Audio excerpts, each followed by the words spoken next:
for nothing, and at least that way they'll have water. Obviously, that didn't work. When it didn't work for the Egyptian to pay us a low price, the water didn't change. Water only turned into water. Sorry, the dam only turned into water. Okay, once they paid a high price.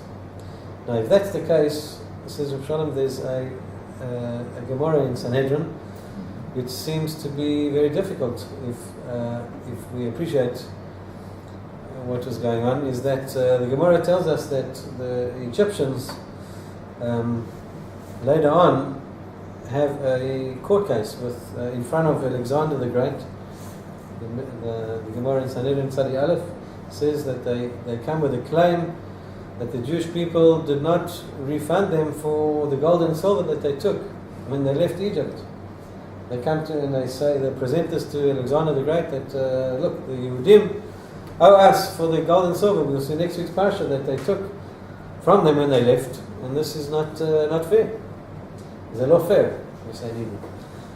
The Egyptians recently just said the same thing. They want the money back. Yeah, for this. Last year, they just said it. Really? Yeah. So asks Shalom Shvadran that why didn't they ask for the money that they paid extra over what the cost of the water really was, right? Meaning that which obviously they didn't want to pay the amount that they paid, so therefore it was highway robbery, you could say. Yeah, they're charging them over exorbitant amount for the Parshat water over there, and that should have been in their claim. Also the gold and silver plus the overcharged. Right, that's the main question. He asks two more ponders, which also interesting. That why couldn't the Egyptian pay a high amount, but then the next day go and steal the money back from the Jew? But again, the Pharaoh was still in power. He could he'll have to pay the money, but then he'll go and steal back the money. So he wouldn't lose the money. Well, what would secure him not going and doing this? Right? He would pay the money, but at the next day, what would secure the Yid from the Mitzri not stealing it back from him? Why not just steal the water to begin with? No, so that would turn. No, that would be blood. It would turn back into blood. Yeah. So that the Midrash says before us that anything even from the same kara, from the same plate, to turn for the Jew it was water, and for the Mitzri So how did it not, when they got it in their hand? Only when they paid for it, then it turned into water. So stealing it back, that they already drank it, so it should turn to blood in their body. Okay, so that's disgusting. They don't want to do that. If they don't want to do it. Okay, so in 2 days' time, when it's been absorbed. And lastly, he asks, I wonder what would be the din if a Mitzri would take water from another Mitzri. Meaning, let's say one Mitzri happened to get hold of water, could someone else partake of his water that he bought? Yeah. That he bought. He bought water from the Yid. Could he now supply to his household? Would it? A question: Would the other Mitzri be able to drink that water, or would it turn into dam for him as well? I would think it would turn into dam. Sorry? I would think it would turn into dam. Good. Right, L'chaira. So he says Shalom Shvadron, that we have to understand when it comes to the makkos, the makkos were there to punish, right? To punish the Mitzrim, also to boost the emunah of the Jewish people. Mm-hmm. But it was done in a way of a midah keneged midah, and the Mefarshim are very busy with showing midah keneged midah and what. But he adds that here there was an extra when it came to the plague of dam. There was an extra thing, which was that the Egyptian were to pay for the suffering that they caused onto the Yid. And therefore it was actually a personal, every Mitzri was personally charged for what he had affected on it was like a din v'cheshbon on every single Mitzri. What he affected on this Yid, or on the Yehudim, he had to pay for. Therefore when he came to try to get water, it only turned into, let's draw the situation, well, let's picture the situation. The Mitzri knocks on the Yid's door and he says, I heard that you have some water. So he gives the Yid, opens the tap, gives him water in a cup, it turns into dam. He says, what must I do with this? So he says, no, you have to pay. So he says, how much do you have to pay? So the Yid doesn't say anything. He gives him, what he thinks it should cost. In the meantime, nothing happens. He has to give him more, gives him more until it's a very high price, and then it turns into water. So what actually turns out is that who's setting the price? There's no shuk price. There's no Hashem is market price. Hashem is setting the price. So it's not really that the Yid is setting the price, and therefore this secures the Mitzri not coming the next day to steal back the money, because the next day he won't be able to. If he stole it, won't even get. He'll have to pay double or triple to get more water. So interesting. But also because he didn't set. It's not that the Jew set the price, and the Jew set the price and he overcharged. They can't come with a claim to Alexander the Great and say they overcharged me. They didn't set the price. God, Hashem set the price. Right? It was. The Shofet HaEmet. Sorry. The Shofet HaEmet. Shofet HaEmes, and only through them forking out the amount that they needed to metaken what they had done. So it turns out actually that there was what the Jewish people got later on in the Yam Suf, right? Was the Farshim say was I don't know if it was all of the 210 years of payment, at least for the 210 years, but this was this payment that they paid overcharged, or that they overpaid for the water, was now payment for each individual's mitzri afflicting the Yehudi. So each mitzri had now a tikkun on what he caused its affliction onto the Yehudi. So what about their children? Were they were obviously innocent. Were they allowed to drink that water? You mean if they the children of the Mitzri? Yeah. Good question. If they Or the same question would be, what if there was, let's say, one Mitzri didn't affect the extra thing? right, so then you would pay a small price. You would just pay a prutan that would work. Maybe and for the children, likewise. Yeah. Very good, right. So that was the price for the pain and suffering that they piled on. And the other gold and silver that they left with was the wages that they didn't get paid. The wages that they didn't pay, yeah. That's right. Good. Okay. If we move on to the third plague, Makas Kinim, we know that according to Rashi, at least the first 3 plagues were affected by Aaron HaKohen, and not by Moshe, as we know, because Moshe Rabbeinu, Rashi brings, right, he had Hakoros HaToiv, which is an amazing concept, Hakoros HaToiv for an inanimate thing. I heard from Rav Neventhal Shlita, he said an additional point over here, that you have to appreciate that when it comes to, let's say, the dam, the plague of dam, that Moshe Rabbeinu didn't want to hit the water because the water saved Moshe.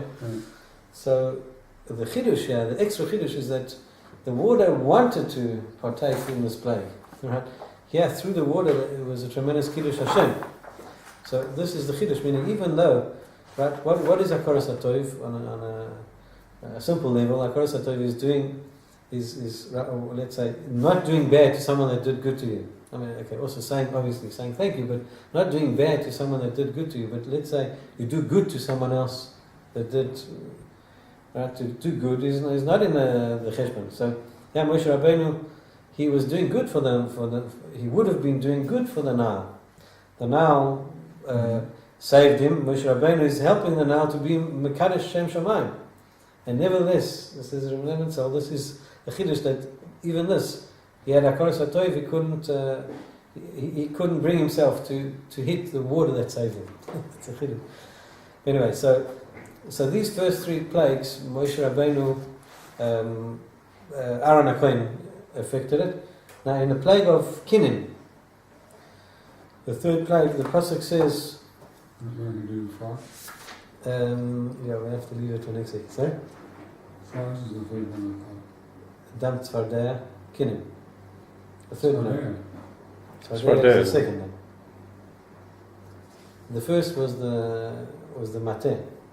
That was a preview to the Makkos. That wasn't Right. even a Makkah. Right. So it was Dam Tzvardea, So we can Kinim. and now we're doing Kinim? Kinim. Where's Left Tzvardea? We skipped out Tzvardea. Oh, okay. Fine. I just wanted to, in the time we have Fine. for this year. So the second plague. I thought it was a door. So the 3rd plague in pasuk Perkhes, pasuk Yud Beis. Interesting to note here. Vayom Hashem Moshe, pasuk Yud Beis, Perkhes. Emor el Aaron eteis matcha. Again, say to Aaron, right, stretch out your staff. V'hachas afar haaretz. Okay, the dust of the land. You're going to hit the dust of the land. V'haya lechinim b'chol eretz Mitzrayim.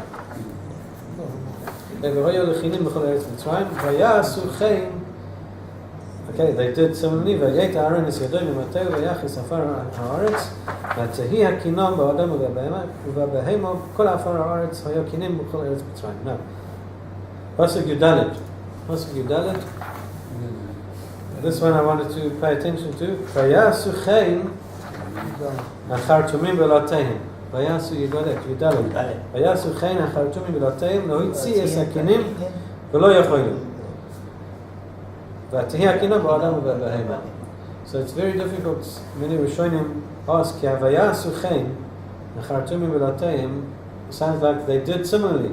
Meaning Moshe and Aaron also. Moshe and Aaron did. They brought about the plague. Vayasu chein achartumim, the magicians similarly did. But what did they do? But they didn't manage. So why are you telling me that they did if they didn't manage? What's Vayasu chein? They tried. They tried. So Vayasu chein, it still should have been maybe tell me that they tried. Right. But Vayasu chein sounds like they did it. And then the pasuk says, but they didn't manage. Well, I think maybe what Vayasu Chaim means, they did the same thing that Moshe and Aaron did with the staff. They did the same thing. That's what it means. It doesn't mean that they... So the Ksava Kabbalah says similar. The Ksava Kabbalah says that, well, just before his answer, the question is really why the Egyptians, why the Mechashvim, why the magicians are. What's the point of reproducing the plague, right? Yeah. Dam, Tzvardea, Kinim. Why would they want to reproduce and show Paro? Look, Paro, you see all these frogs over here? Look, we can also do it. Yeah. You know, they're like spatting, they're cutting the nose to spat the face, which basically, oh, thanks guys, you know, you created more frogs, you know, what you're doing. Surely it would have been more effective to remove Make them disappear. Yeah. Make them disappear. And it seems that they got the hint when it came to Kinim. According to the Ksava Kabbalah here, the pasuk is saying Vayasu chein. The Ksava Kabbalah says chein is minashon hachana. In this context, he's saying at least chein is minashon hachana, meaning they did all the preparations. That's what you were saying. They did all the preparations, the meditating and all the kishuf. Comes from the hachim. Yeah, from the hachim. And what happened? Lehotziyat hakinim. Lehotziyat hakinim doesn't mean to produce, but rather to remove. Lehotzi. Bring out, take out. Right, to remove, to take away, take out the kinim, v'lo yacholim. Meaning they did all the preparation to try and get rid of it. Meaning they chapped after 2 plagues, they realized, let's try and get rid of it. Meantime, they didn't manage. V'lo yacholim. They weren't able to. So that's they weren't able to. So the question is, why weren't they able to? Right? Why when it came to the 3rd plague, they could not do it? So Rashi tells us one answer. Rashi has one answer quoting the Gemara again in Sanhedrin. They were too small or something. Oh, says Rashi, Sanhedrin Samech Zayin, She'ein HaSheid sholet al beria pechusa mikisoira. That when it comes to witchcraft or magic, it doesn't have power over something that is less than a barley grain, a grain of barley. And in fact, there's a fascinating story in the Gemara in Nida that tells about Rava, just to bring out this yesod, this fundamental point. If you happen to be a magician, you know that it won't work. He says that there was a story of a queen, Shvor Malka, that she was thinking of becoming a Yid, and you know the story? And she sends... What country? She was thinking of becoming a Jew. From what country? Converting. Her name, I don't know, she was a queen, Shvor Malka, her name was. If Shvor was the name, or I'm not sure. The Gemara says Shvor Malka, she was thinking to become a Yid, so she wanted to test the rabbis. The Rava at the time was around, so she wanted to see how smart these rabbis are, so she sent a specimen of dam, a bedika, an eid bedika, to ask Rava, is this tamei or tamei or tar? And Rava sent back, he saw the dam, and he sent back that this is dam chimud. A dam chimud, the difference between, I'm not going to go into dam chimud, as opposed to a dam from a regular veset, from a period. This was dam from excitement, not from a regular period. Now, the Amoraim were able to tell the difference between the dam. Nowadays, we don't know the difference. We can barely tell the difference between a makah, and from a veset. But even that we can't. But so she was bowled over by this. Rava had got it right. So her son said to her, what's a big deal? Maybe, he took a guess. So he got it right this time. Who's to say that he's a chacham? 50-50. So, it's 50-50, right? Either way. So she decided to listen. She sent Rava 60 Eidei B'dikot. She sent him 60. She marked them each one, I guess knowing.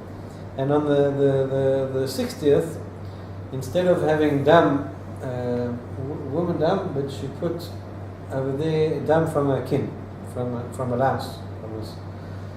And so Rava went through them, right, to see if it's tamei or tahor, if it's from a makkah or not.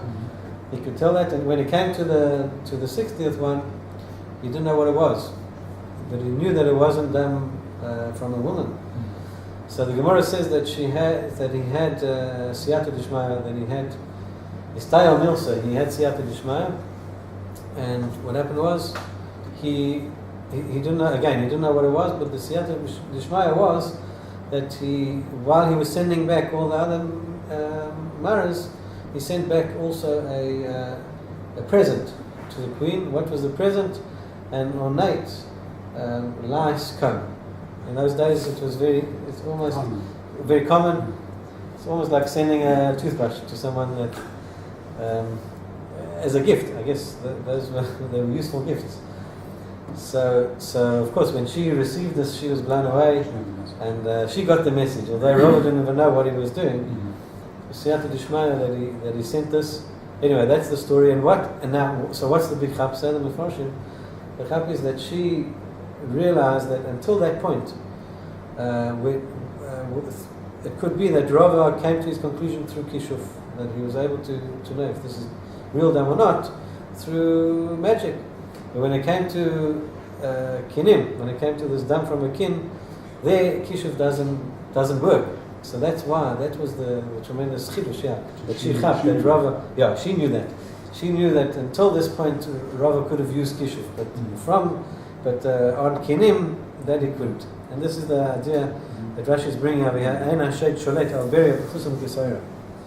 This is the one answer, and I'll just end off with the second answer. And there's also a very fascinating story linked to this.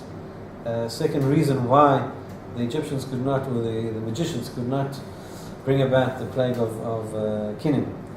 And this, it's actually related in the story is an amazing story actually in the Gemara, in the Yerushalmi, and Rashi brings it. It's one of the longest Rashis I think in Shas.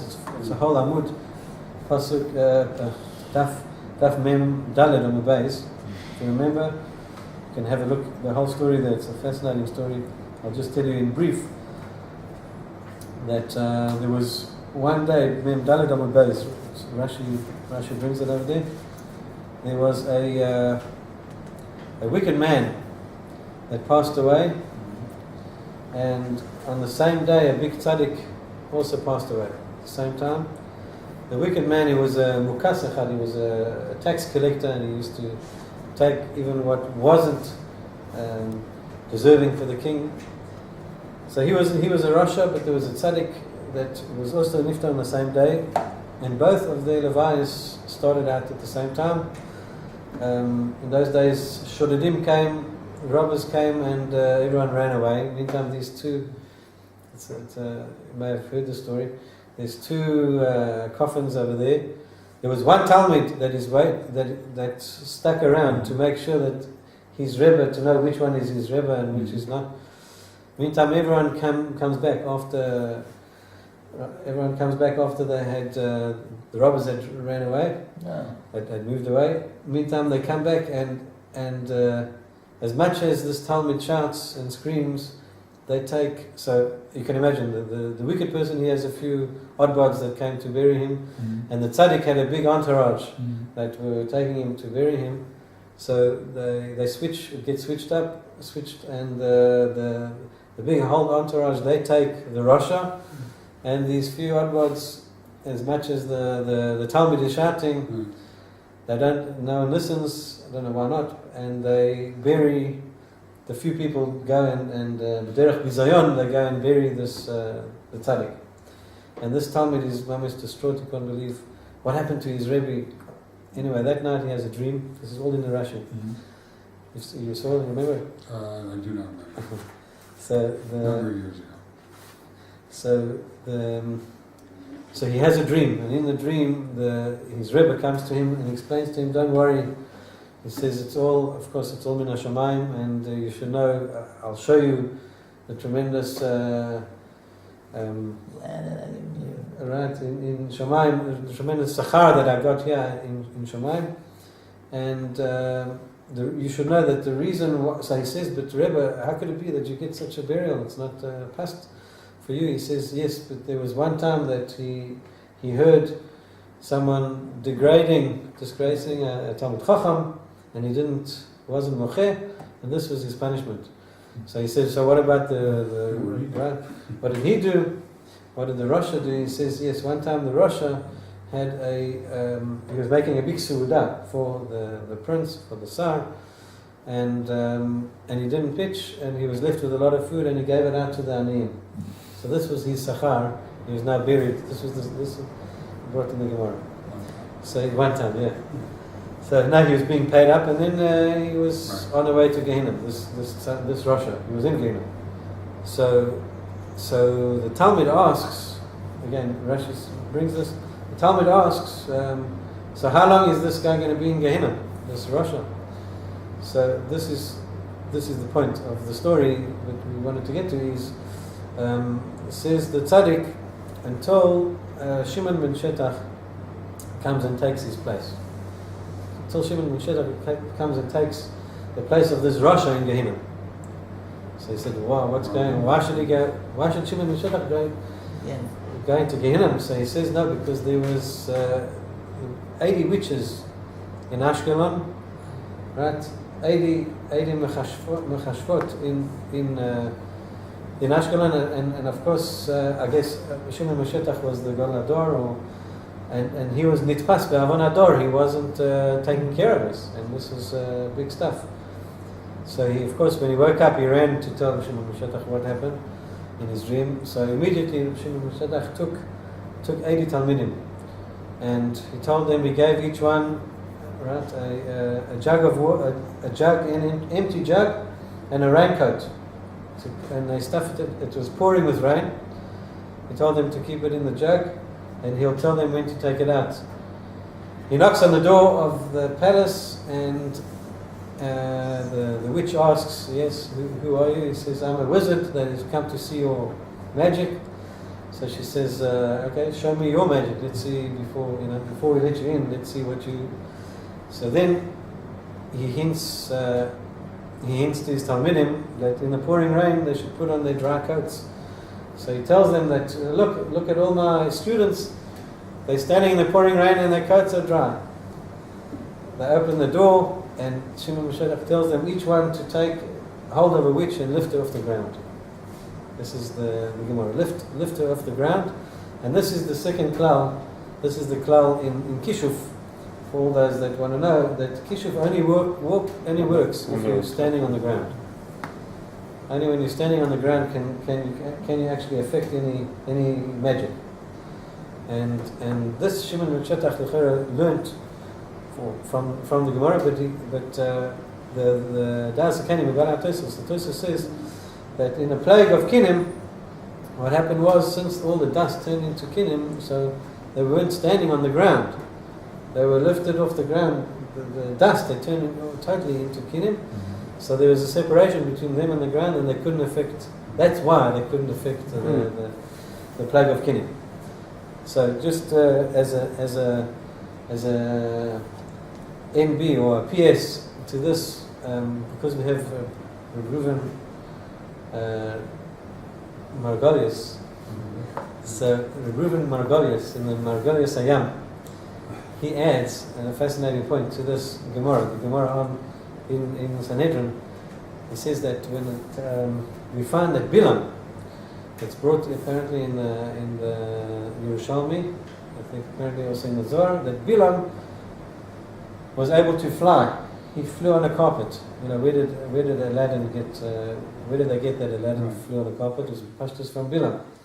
And Bilam, so Lichora, this is a stirum in Ayubay. If you're using witchcraft, you're using magic to fly, it can't work together. You're using magic, but you can't fly if you're not on the ground. So how could anyone, even a magician, what would happen to him when if he was off the ground? The same that would happen to any of us. We'd also fall to the ground. Meaning magic can't work together if you're not on the ground. So Reuven Margolius suggests perhaps that Bilam was an exception. That, as we know, Moshe Rabbeinu, when it came to, he was ein novi kamoyu, lo kam kamoshe in terms of Nevius. So also, right on the other side from the Goyim, so there is lo kam ke Bilam. It could be that Bilam had these supernatural powers. Even he wasn't stuck to the laws of regular magic. Could be. But he ends off that this is possibly the pshat where it comes to Zeresh. We're approaching Purim.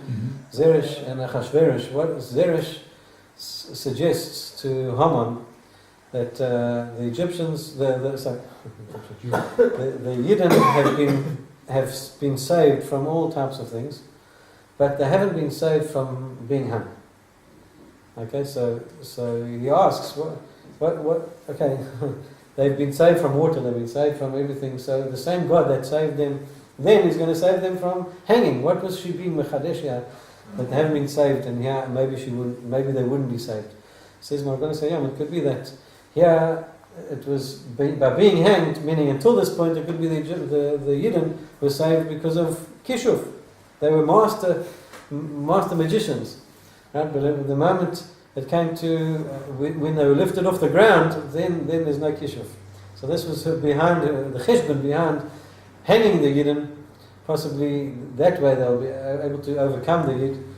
And of course they were wrong because it's not through kishuf. But this was her idea, was maybe to get them off the ground this way. Or maybe with reference to Bilam, that the carpet was Kamo Haaretz. It was. I mean, it's right.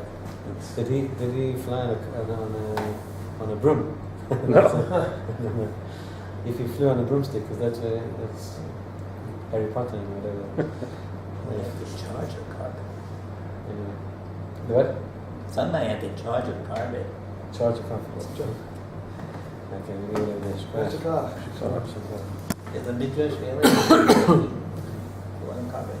that Because Yerushalmi there are images of the excursions or something, the stories of flying carpets. apparently it comes from this. 49.